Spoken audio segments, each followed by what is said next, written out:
the weather gets warmer, a cool and crunchy snack is so satisfying. We're back with the fabulous Tinky, who is going to show us how to pickle asparagus. It's true, because I don't know about you, Alanna, but when I buy asparagus at the farm stand, because it's so good right now, and I always buy it, and then I always buy too much. And so I think, well, what am I going to do with this other asparagus that I didn't just eat? We're going to pickle it. We're going to pickle it, and then we can use it for a while. So we're doing refrigerator pickles, which are super easy because you don't have to worry about, are they brining properly? They just age in the refrigerator. They're perfect. So, but first I'm going to talk just briefly about the mason jar, which is what we're using here. We're not actually using it for its normal function, which is to seal things in a hot water bath, because these are refrigerator pickles, but I'll just show you how that works. So if you have a mason jar, which is called mason because it was patented by a guy named Mason in like the 1850s, it's very clever. It's good for home canning. I use this for applesauce and for jams and all sorts of pickles, other pickles. So you fill everything with hot water. You have a sterilized jar. Then you cover it with this little lid that has a little bit of rubber around the edge. Creates kind of a vacuum with that Exactly. lid. You leave this much head space, and the head space becomes a vacuum when it goes in hot water. Ah. And then that can sit at room temperature for quite a while. However, the pickles we're making right now are not sitting at room temperature because they're the refrigerator pickles. Oh, I think our stuff is ready. Yay! Yes, look at spoiling, how perfect. Okay, so we're going to start by taking a sterilized mason jar, and for the purpose of this, it doesn't have to be super hot. I just sterilize it by washing it in the dishwasher. Okay.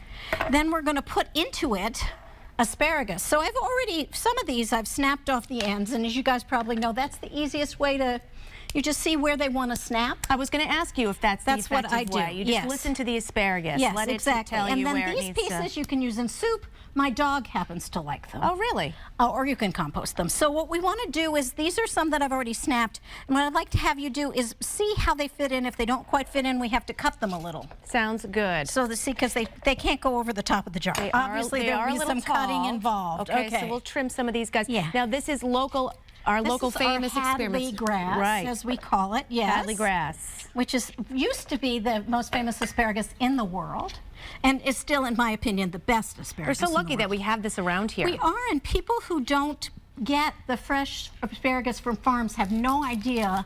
I mean, I still buy asparagus in the winter. It's my favorite vegetable. But you just have no idea. I'm going to take these two out and cut them even more. Okay. You have no idea how wonderful it is until you taste. It's just got this great consistency and flavor, and we're just really, really lucky. The asparagus, if you don't know it, is an ancient plant. I did not know that. It was, they say you can see pictures of it in Egyptian friezes from 3000 BC. Really? And Hippocrates, he of the Hippocratic Oath, used to prescribe it to his patients, and I'm sure they loved it, even if they didn't get better. So we're gonna, while you're doing that, I'm gonna put in here salt. How much salt was that? Looks like about that was 1.5 teaspoons. Okay. Except it looked generous, didn't it? A little garlic. You don't have to cut up the garlic much.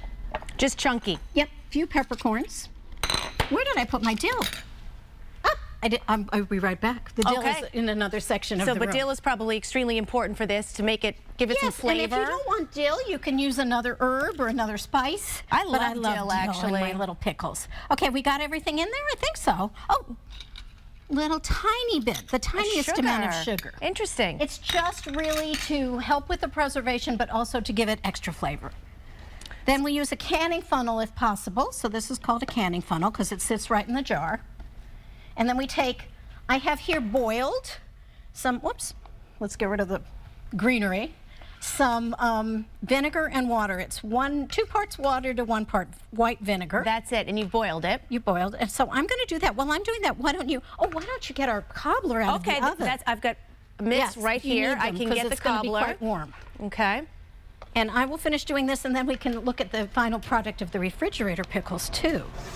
They sit in your refrigerator for, well, they have to cool at room temperature. So, oh my goodness, doesn't that look nice? Remember how quickly we put this thing together? Look at how beautiful this is. This was all real time. So in the 25 minutes since we were last on the air, it got cooked. And pretty much this is cooking itself too. Once you put the vinegar cooks it, but here, try one. Oh, I get to try one.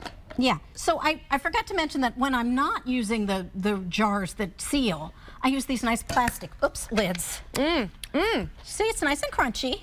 It's delicious. And it's so cute because I don't know if this is visible on camera. It is a little bit. The liquid and even the asparagus a little bit turn pink from the vinegar. What could be better? Thank you so much, Tinky. Oh, my pleasure. Don't Happy forget, everybody, asparagus season. These recipes are available on our website, mymassappeal.com, and come